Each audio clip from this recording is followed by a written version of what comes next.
All right, welcome to another episode of Blazin, Grazin, and Other Wild Things. So we have two wild things today with us. Trey Lamb and Trampas Tripp with the Oklahoma Conservation Commission. Trey, Trampas, thank you all very much for joining us. Well, Thank you for having us. Great to be here. You bet. You bet. Well, I think we're going to talk about probably one of the biggest and newest programs that Conservation Commission has going. I think also it's probably one of the envies of many states around too of what been able to accomplish and what we did. I know talking with several people from other states around and telling them what we've been able to accomplish, or you guys especially been able to accomplish here in Oklahoma with conservation stuff. It's got some people definitely watching and looking within that. So with it, I guess, again, tell us a little bit about yourself, and we'll get going. All right. Well, I'm the director for the Land Management Division with the Conservation Commission. I started with the commission in 2008. I was straight out of college, was working for the Corps of Engineers, and kind of a funny story is I was working and looking for a job after I graduated, and the only job the Corps had to offer was in New Mexico. So we was getting ready. We were married for 3 years. Well, we're going to New Mexico, I guess. Turn around, she ends up pregnant. So I said, well, that's not going to work right now. And they had an opening for a Conservation Reserve Enhancement Program planner in Jay, Oklahoma. So I applied for it, got it, and the rest is history. Slowly just moved my way up to division director now. Yep. That's awesome. So that, Tramps, where are you from? I am born and raised in Porham, Oklahoma, southeast Oklahoma. Yep. That. Thriving community down by Lake Eufaula. That's right. So I'm Trey Lamb. I'm the executive director of the Oklahoma Conservation Commission. So grew up in southern Oklahoma on a sharecropping farm of third generation, alfalfa, corn, soybeans, wheat, and cattle. Did that for a long time, and then became a conservation district director like my dad, and eventually was an officer in the Oklahoma Association of Conservation Districts, and just really had conservation in my blood. So had the opportunity about 11 years ago to apply and get this job as the executive director, and it's been a great ride. And what we're going to talk about today is probably one of the outstanding achievements that we've had in the last 10 years. Yep. So I guess let's get it out. What are we going to talk about? Well, really the Terry Peach North Canadian Restoration Pilot Project, which had a pretty long name, which has grown into a lot more now that Trampas has developed that program. But for me, on the kind of the policy side of it, I always tell everyone, if you could kill a eastern red cedar by talking about it, we would have killed it 10, 20 years ago, because about every 10 years the legislature would have an interim study, and John and different people would be, so OSU forester would come up there and they would talk about eastern red cedars and the problem and the use of water and all these things and wildfire, and then they would put that study on the shelf and we would go on, and someone would say, we can use those for economic development, and so we've got to be able to sell them. So, but in the meantime, this green wave just kept creeping and taking over. Continuing to grow. And we had several things happen all at once. We had a drought, but at the same time a flush of grass, which created a wildfire season that was terrible. We've had an ongoing dispute between Oklahoma City and the people around Canton Lake over that water resources and the North Canadian River, and why there's not as much water in the North Canadian River, and why every time Oklahoma City needs water, they drain that lake, which they own the water to, and then it always rains. It seems like, because they brought all that water down and filled up Lake Hefner, and a week later they were running it through the floodgates of Hefner Dam because it happened to rain. So all those kind of the political issues lined up, the natural resource disaster issues lined up, and they said, what can we do as a legislature? And the other fact that's always important is there was plenty of revenue in the state. Mm-hmm. And when we've had crisis, droughts, and other things before, we just didn't have any revenue. The legislature, everyone wanted to do something. We wanted to do something, but we didn't have funding. So they said, we'll fund something this year. So that's when we went around to partners and other people and came up with an idea for the for the Terry Peach project. Yeah. Yeah, how long? Let's see. When was that now? This is About 4 years ago. about 4 years ago was when that legislation and was introduced. I guess probably the coolest thing was that it passed both House and Senate unanimous votes, weren't they? Yeah, I think so. Yeah. If I remember right, there was not a single vote against this bill. And can you kind of maybe explain just a little bit? I mean, you hit kind of the highlights, but what the original bill was for? Because I know it was because originally it was for just the North Canadian watershed. Right. And when we talk about watersheds, I think about big, wide watersheds like the Mississippi or the Arkansas, which cover states or big areas. But actually, the North Canadian is a very long watershed, or drainage area, but it's very narrow. Yep. You got South Canadian and you got Cimarron, and it just runs right up through that from Oklahoma City northwest into the Panhandle, parallel to some others. But we put together a three-pronged approach. One was they want to know what's the benefit of doing this. How much water are we going to gain? Stream flow, spring flow, soil moisture. What's going to be the benefit for the soil, for grass production. We look at and have utilized OSU's numbers of up to 4,000 pounds of lost forage production from dense cedar. So we're going to measure and see. They wanted to know is that true? So what's the economic? How many more cattle can we graze? We have the figures from the research, but they wanted to see it demonstrated in this project. So we said, okay. So we put together similar to what we do in water quality when we look at parallel watersheds. We'll put conservation in one, not in the other, and see the differences in the water. In this case, we wanted to control cedar and part of it, not control cedar, and then measure all these differences and even look at wildlife and habitat and those sorts of things. So that was the kind of the research aspect, and that was put in on Persimmon Creek, Persimmon Creek in southern Woodward County. We identified, and that's part of the North Canadian watershed. The other part was to try to get more people to use prescribed fire. And one of those things is working with rural fire departments, is that if we can get rural fire departments to buy into the benefit of the use of prescribed fire, then we'll be one step further. Then everyone within the communities will start to see the benefit.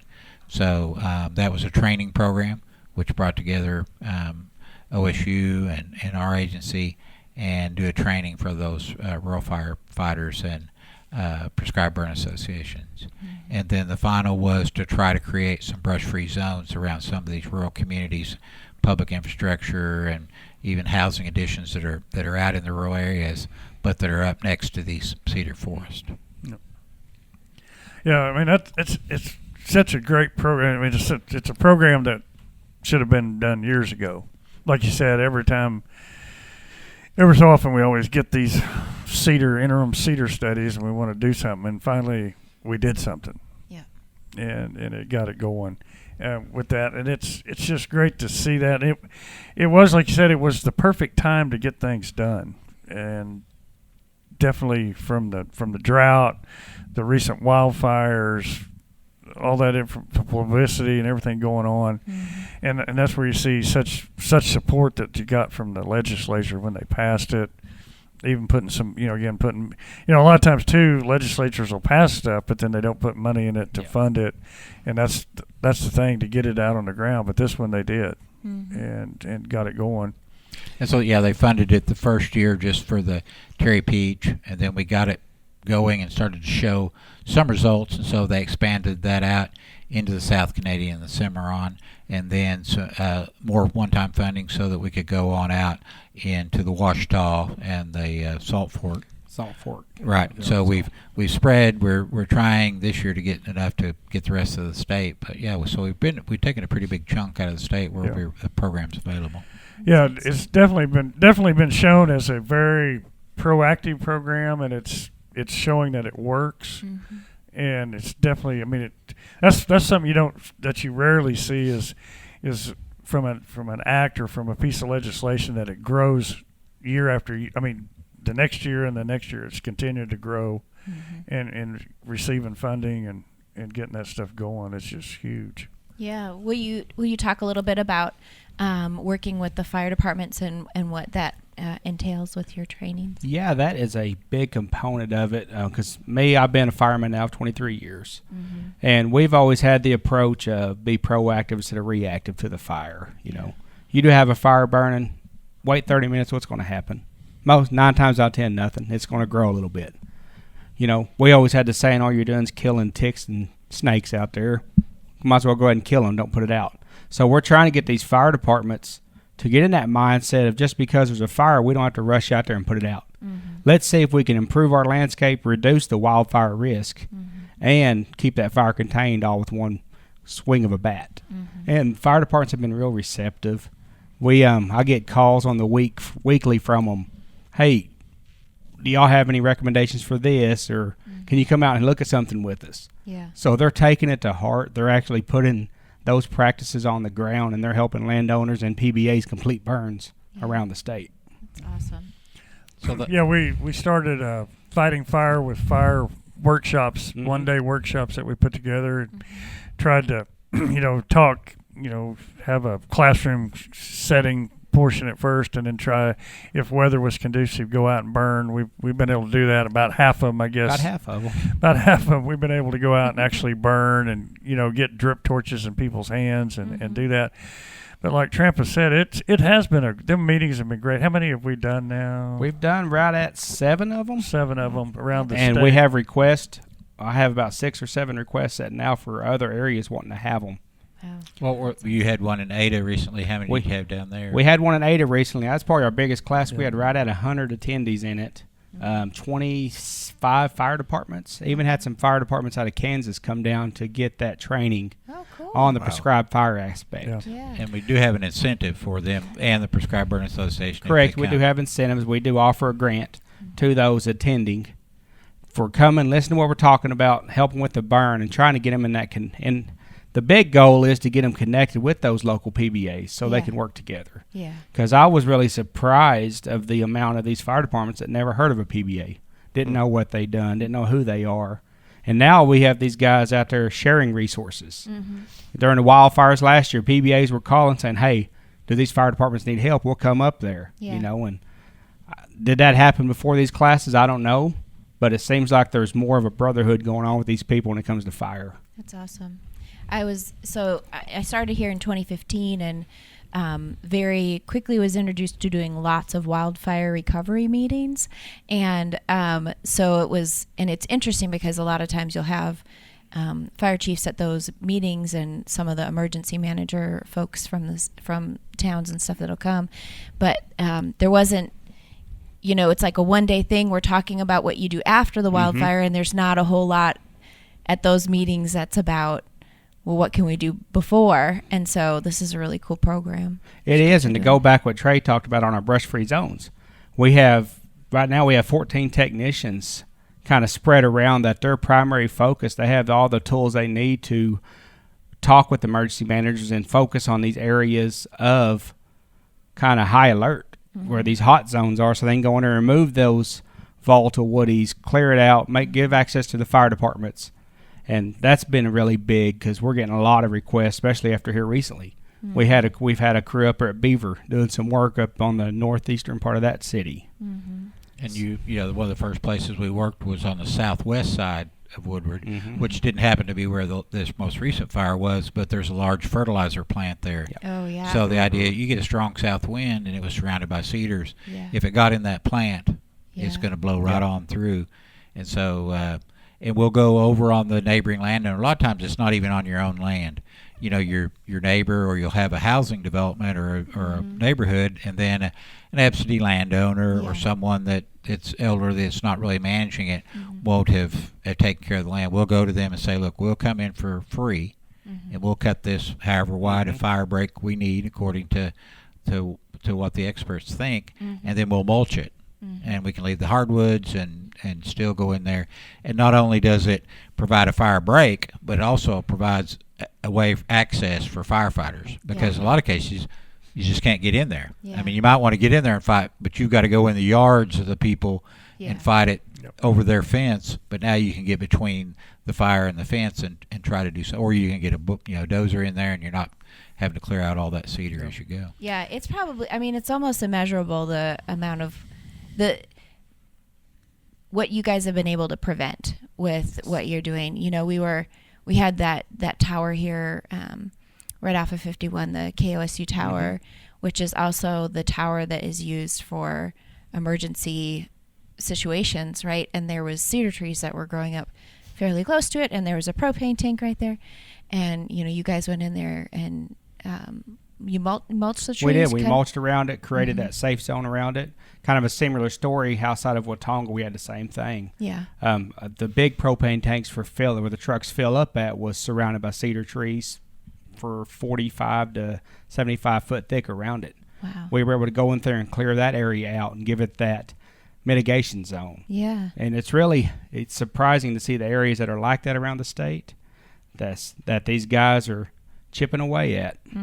We even saw in the Stillwater area where when they would put in a small housing development, they would just, basically bulldoze their way into a cedar forest, Clear out the put in a cul-de-sac and build houses there. Oh, it's so And scary. it's like building inside a, oil refinery or something, a tank farm somewhere, because the fuel's all around you. Yeah. There's not really anything you can do once that fire starts. No.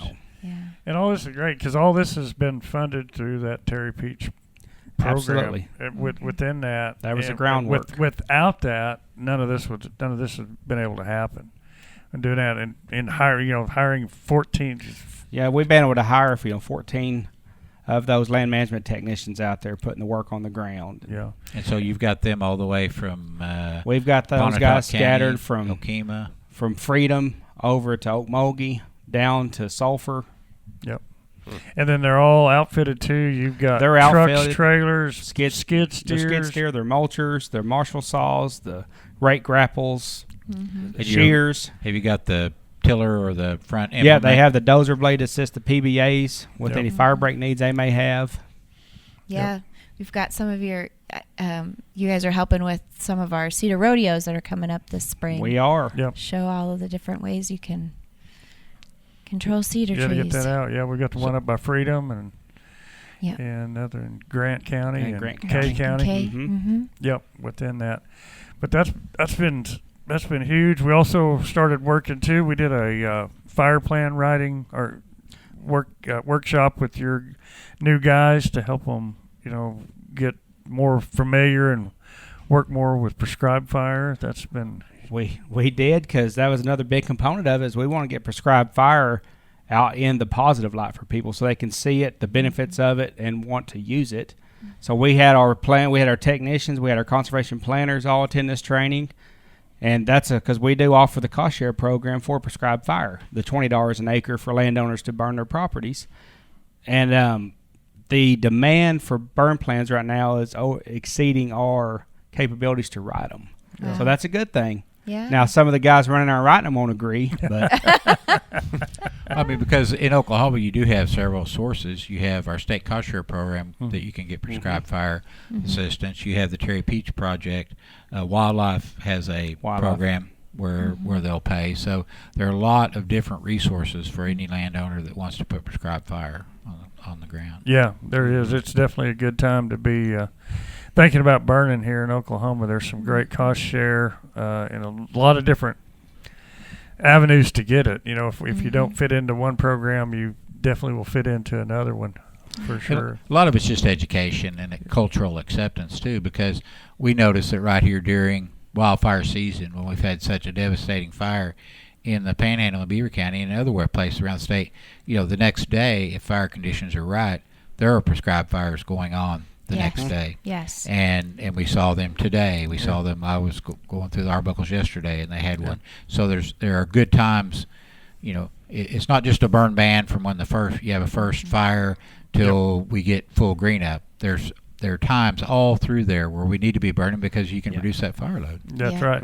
And reduce that fire risk because, again, Yes. you never know whenever those bad weather conditions are going to hit. So, we've got, that's the thing that people need to understand is that not all fire is a wildfire. Absolutely. Because that's what, most people, that's all they've ever seen is a wildfire. They've either seen it in person or they've seen it on TV, and they think all fires behave the same way. A prescribed fire is totally different. I mean, that's why it's called a prescribed fire. We pick the day, we pick the conditions, we pick the area. We set those things up so that we don't have those issues and problems like that.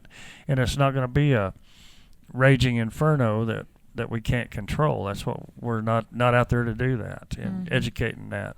And that's the hardest thing to get out there to people is, like you just said, go, no go. If we don't like the conditions, guess what? We're not going to burn. Yeah.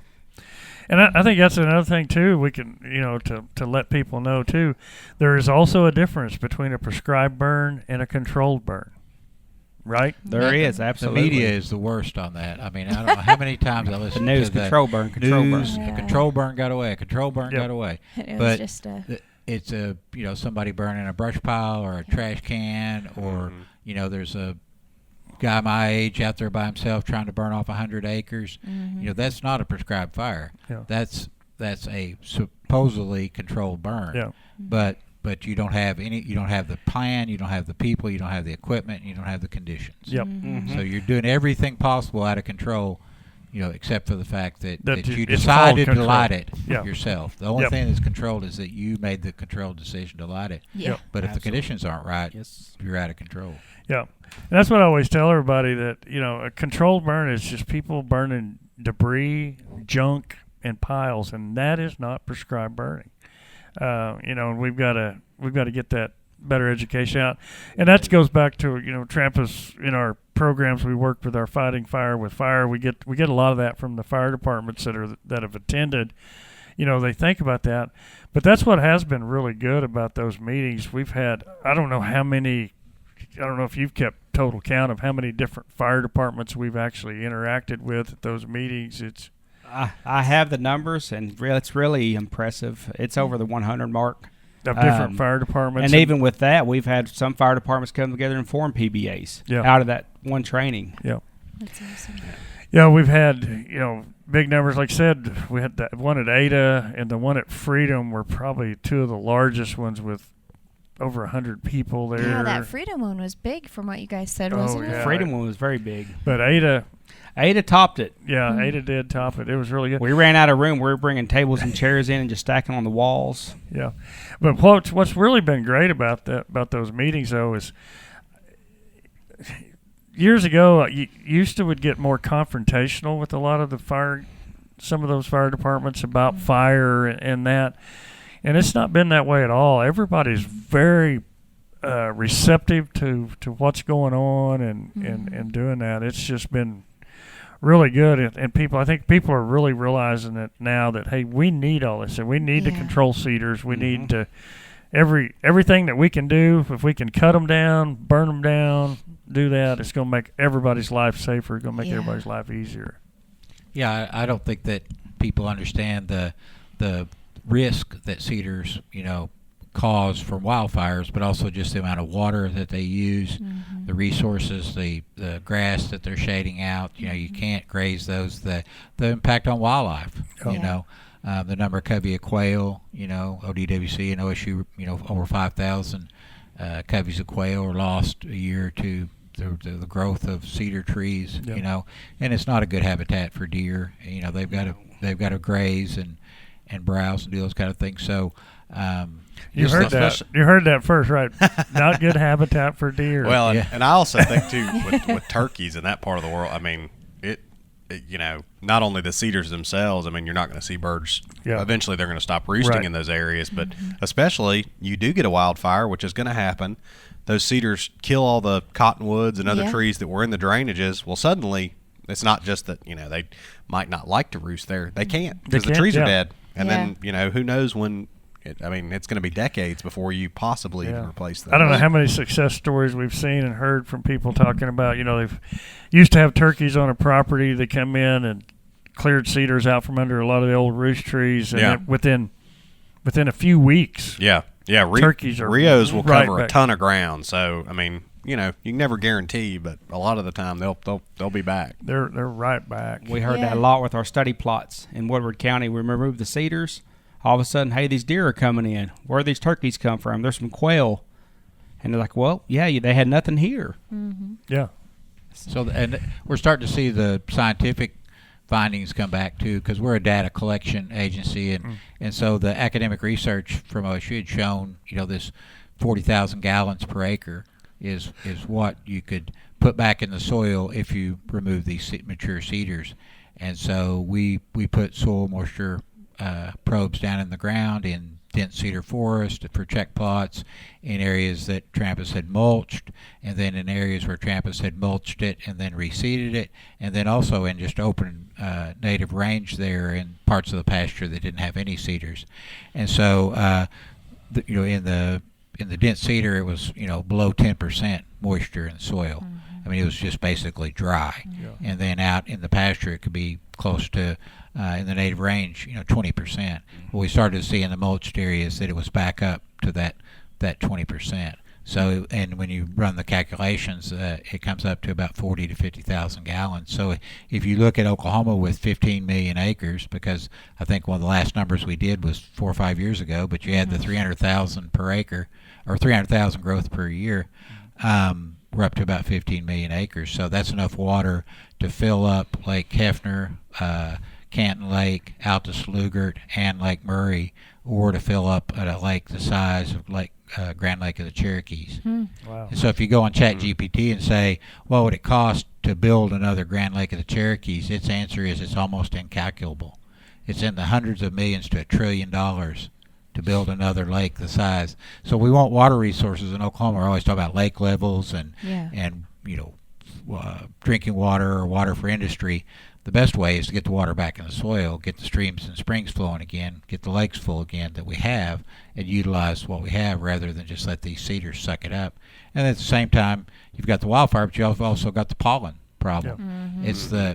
It's like the dust from the Dust Bowl. And then when we have wildfires, we have the small particulates, just like the forest fires in California. So we're affecting ourselves. And you all work a lot with people in the Dakotas and Nebraska. They talk about Oklahoma as a lost cause. They say our cedar problem could get to be as bad as Oklahoma. Yeah. We're still in that point where we can stop it here in South Dakota or Nebraska, but in Oklahoma, it's they consider us to be lost. So when we consider Texas to be lost, right. Yeah. Well, they're way worse than we are. And we're but I mean, I think we're starting to make a difference and showing we can reclaim it too. We don't just have to give up on those areas. No, man, a lot of great information coming back from that, especially on the water issues and stuff like that. I think that's one of the things. Chris Zoe here in our department stuff's done a lot of work, and just the interception, of rainfall is up to 40 to 50% of the rainfall don't ever even touch the ground in a solid cedar stand. It gets held up in the leaves of that, and then it evaporates up back in the atmosphere, never to recharge anything, never to get back in the soil. And you think about losing almost half of your annual rainfall.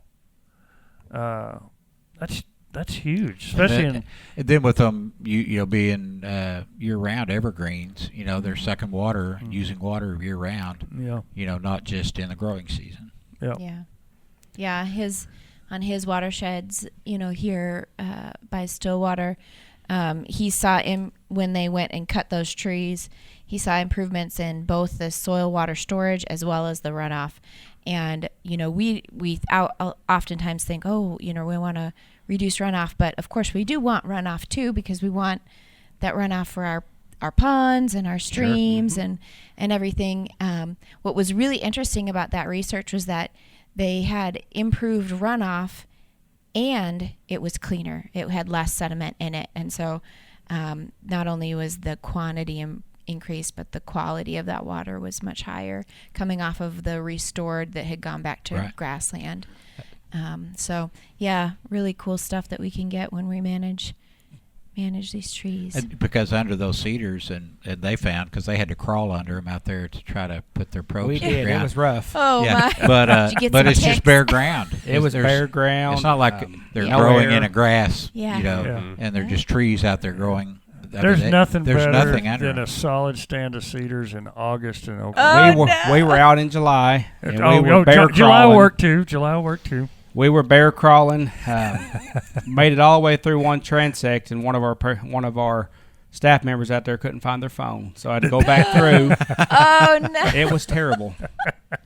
We my class, we were out at in lab yesterday, and we actually did a stream assessment in one of our pastures, and that stream is we try to look at stream assessments and look at is there cattle grazing issues or cattle trailing issues along these creeks, but actually that stream, it isn't the cattle, it's the cedar trees that are growing along it that are preventing any vegetation, because there's an area that doesn't have trees, and there's all sorts of grasses and willows and other sedges and stuff that's there, but in the area that has the cedar trees, there's absolutely nothing below it. And that's really your filter that keeps that water clean. Yeah.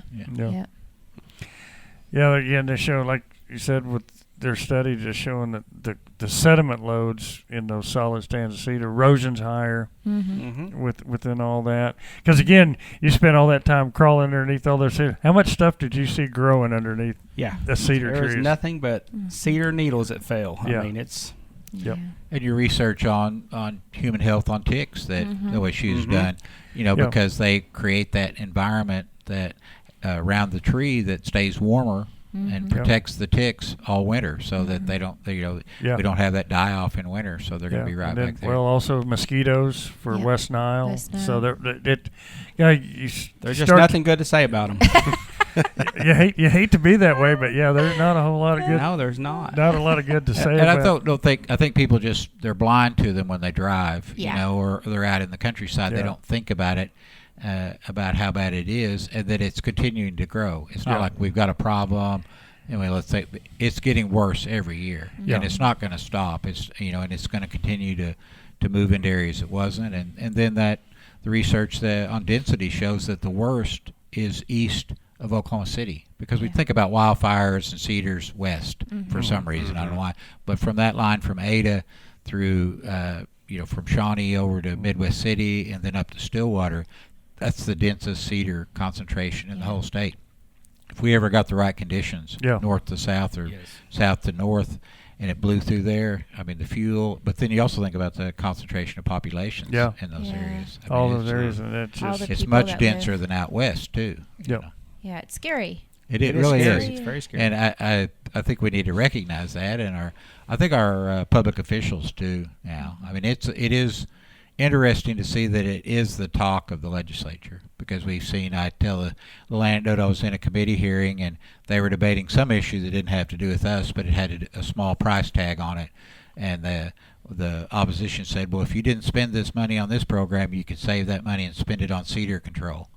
So really? it was so active an issue that it had become a joke that there were these lawmakers that they were so intent on controlling cedars that it was a favorite thing that they wanted to do, so the other senators were teasing them about it. So I think we're in the mainstream when when they're arguing about cedar trees, about killing them and not trying to protect. And you made that mention, because I've been involved with those Senate hearings and things that have been going on.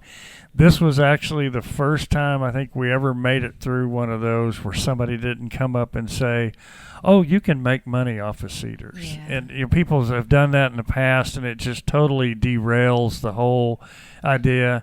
And there's some opportunities out there, but there's plenty of cedar for all that. And if we ignore the problem and try to look at that, the problem continues to grow all around us, and that's what it's done over all these years. It just continues to grow and continues to grow, and we've got to do something about it. Yeah, and you have one of the best industries right here around Stillwater and Payne County that's actually using it for mulch. Right. And they're doing a great job. They're marketing it. They've got their product in a lot of places, for show bedding, but also for garden mulch and that sort of thing. Really successful company, but in the grand scheme of things in Payne County, would you say that there are less cedars than there were before? I mean, they do a good job. No. A great, fantastic job, but it's just such a large problem. Yeah, Mm-hmm. yeah, and you couldn't have one of those in every county too, because then it would flood that market. You've got to develop new markets and things like that. But no, yeah, he's doing a great job with all that he's got going. But yeah, it's just minor, really, that compared to the scale of the problem Yeah. and what continues to grow and invade every day. You know, you just can't keep up. That's not keeping up with the amount that's regrowing or that is, you know, the seedlings and stuff, the new ones that are coming on. Yeah. So Yeah, we used to have what they called the Eastern Red Seed Registry, so anybody that was in the cedar business or use of cedar could come and meet. But one of them was they were going to ship cedar lumber to Europe. There was a big demand for it, but it had to be sustainable. So they said for every tree you cut down, you had to go back and plant one back. I said, we have a sustainable supply of cedar. No matter how much you buy, we'll always be sustainable. I would like it to be a rarity, you know, and I'd like it to get on the endangered list. Let's take it to Get it back to that sacred Yeah, state. back to that sacred deal. You know, I may have told some of y'all before, but I was at a meeting and we were talking about cedar control, and it was actually a Bureau of Indian Affairs meeting. And right before I get up and talk, I'm fixing to talk about all the evils of cedar that I know that we talk about. There was a guy gets up, and he was a Cheyenne medicine man, and he talked about how cedar was sacred. And important, and I'm like, oh great, I'm fixing to get killed because you know I'm not going to say anything good. But it also made me think at that time, and then you know I got up, started my talk with this. As doing that, it's like, why was cedar sacred? You know, back then, and, you know, and you think about it. If you look at it here on the Great Plains, number one, to me, one thing is, it's one of the only evergreens. You know, cedar is one of the only evergreen trees that grew on the Great Plains, so that makes it kind of very unique. It's also, you know, a unique species that it doesn't resprout. Most all of our woody plant species here in the Great Plains are fire adapted and they resprout. Cedar's not. You know, you burn it up, cut it off below the bottom limb, it's done. Now, it's definitely a great seed source in doing that. So that makes it kind of unique that it did that. But also you look at where it used to grow prior to European settlement, it was in the major river drainages, rough rocky breaks where fire couldn't get to it. And that's for sure, you know, all those things I think made it sacred, because if you think about something that's sacred is rare. And so cedar was rare. So, yeah, I think we should make cedar sacred again for sure. You need to make a shirt with that on it. I do. I think that would make a great shirt. Now, did your talk go over that well? It did. I survived, you know, and I was able to walk out of there on my own two legs. So on that. But, you know, if you think about that again, that's historically what it was, and we're trying to get back to that. Ooh, We're trying. we got a long road to go. You know, we're trying. That kind of brings to the last point is we did bring in a cost share program at the end of this year that we're trying to kind of say pilot how it goes. And, of course, the response to it was very overwhelming. We opened it up in 5 different areas. Well over 500 applications were received. Ooh. So people are on board finally wanting to do what they can to get rid of this pest. Yeah. And you said you've had quite a few people call from out of state. We have a lot Those of absentee landowners. And that's the ones we've really had a hard time in any conservation practice reaching are the people that aren't there managing land. The family had the land, they moved off, the parents or grandparents die, and it's just there, and they don't really do anything with it. Yeah, Or they might rent it out, but the renter doesn't have the resources to remove the cedar, so it just keeps expanding. Well, I know that's always been an issue with a lot of the locals in those areas when you do have absentee landowners that sometimes don't manage their land, you know, trying to remove that. They're out there actively trying to get rid of cedar and do that, and then you've got a neighbor that won't do anything at all with it. on doing that. Especially dangerous in the wildfire situation we Yes. talked about earlier, where if it's next to a community or next to some other areas where people live, even out in rural areas, if you can't do anything on your neighbor's property, it's private property. Right. But so Right. if they create this huge fuel load, or and the fire comes along, you can try to protect your home, but you can't. Yeah. Yeah. Can't do that. Travis, would you mind going into more?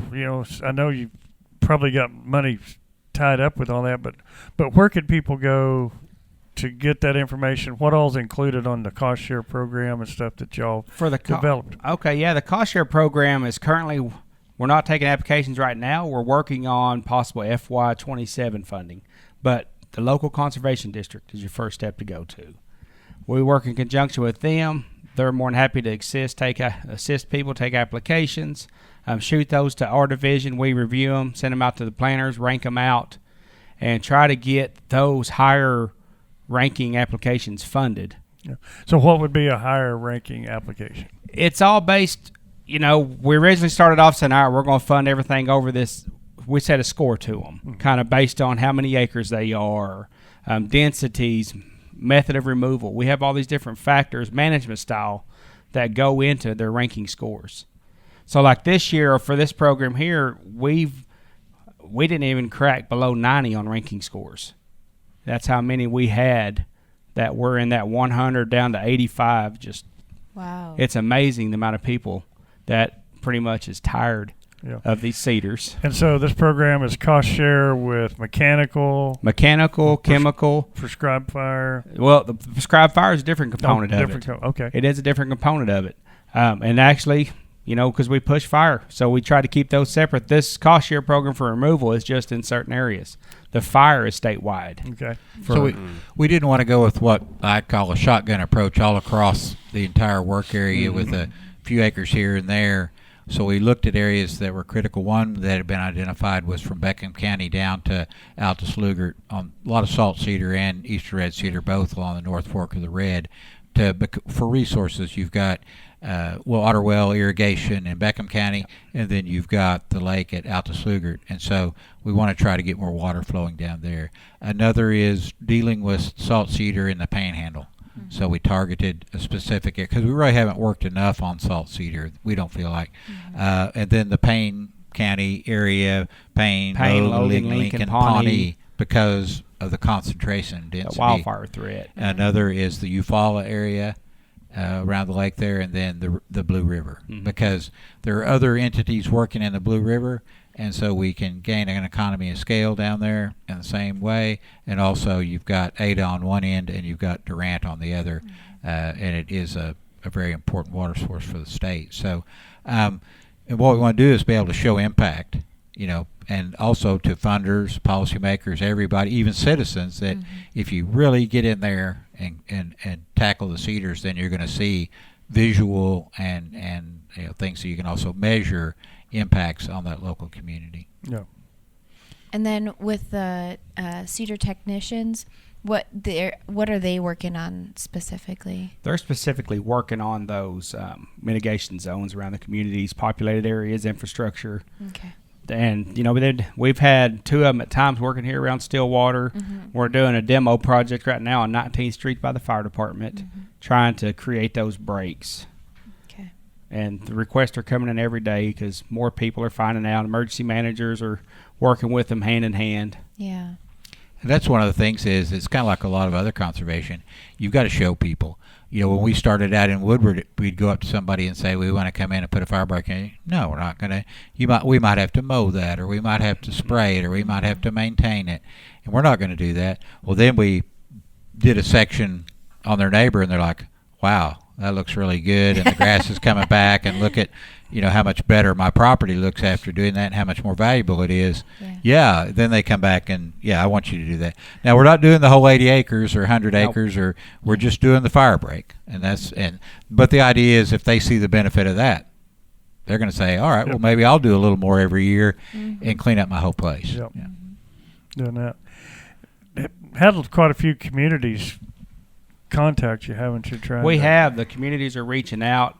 They're wanting to implements a lot of these practices we talk about. Some's wanting to actually reach out and put black lines around the communities before wildfire season hits. Of course, getting a lot of requests for the technicians to come in and look at areas, and it's areas from all four corners of the state. We're getting requests from the southeastern part to the northeastern. So, and removing all that underbrush, that's the big thing, getting all that fuel out of there. Yep. Yeah, because if we can get those fires back on the surface, keep them out of the crowns of cedar and other things, doing that, life becomes so much safer and easier for firefighters. It does clean that understory up. And yep.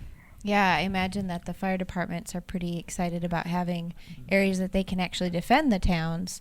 Absolutely, they are. They contact us saying, hey, we got a spot we worry about all the time. We'll go down there, look at it, and say, yeah, we'll get you on the list. We'll come down here. We'll take care of it. That's awesome. But some of them are almost like fuses. We've seen some little towns out west. There was an abandoned railroad that ran up right into town from the south. Well, the railroad went away, but they couldn't farm it or anything because of the spikes and the gravel and the wood, so they just let it grow up in cedars. Well, that's just a fuse. Once that fire gets in those cedars, it runs right up into the town. Coming right into town. Like a bomb goes off. Yeah. Yep. And so we went in and took that area out. So, and if you get those aerial maps, you'll see a little section on the side of each town where you say, well, that's a real problem. And it might be just that landowner, or it might be next to a river where they don't get in and work. People just don't utilize that property. So in almost every community, you've got some area like that. Yeah, it's something that we can do with on that. So that's a huge benefit within that. Well, as we finish up, anything else think of that I'd just say our next step really, as we move out into other parts of the state, is to put it really in that local control, because we want to move into areas. Salt cedar is different than eastern red cedar, and you got mountain juniper. We also want to move into that mesquite in southwestern Oklahoma, because it, as a natural resource problem, it may not be as much a wildfire problem, I'm not sure, but definitely so far water use, loss of forage, value of the land and economics. So, but it's a different control mechanism. Each one of these species kind of has a different control mechanism. So we want to be able to get down and help those people in southwestern Oklahoma, and then move on into far into more of the forested areas of eastern and southeastern Oklahoma, where they have invasive species and problems there too, but they're different. But we feel like we need to have this program available to all citizens and not just in certain areas. So that's worked with trying to expand the whole program and get more funding and stuff to expand We it. kind of feel like we're at the last step of really going statewide. So we're making one big push we have a request in for some additional funding this year. Yeah, and I don't think Trampas has enough to do. No, so you need to get him more area. If I had $1 for every person that called me on calorie pairs, I could probably retire. Oh, gosh. Oh, golly. Yeah. That's a whole nother episode. It is. That's a whole nother episode. And we're fixing to start. Are they blooming in your area yet? They are. I figured Dead fish everywhere. They're blooming. They haven't started here yet, but golly, that's a whole, Only a matter of time. Yes. Yeah. It'll be soon. Yeah, it's going to be that. All right. Well, Trampas, Trey, thank you all very much for enjoying us. Thank you all again for Conservation Commission for sponsoring our program and stuff. And so that's a wrap up for another episode of Blazin, Grazin, and Other Wild Things.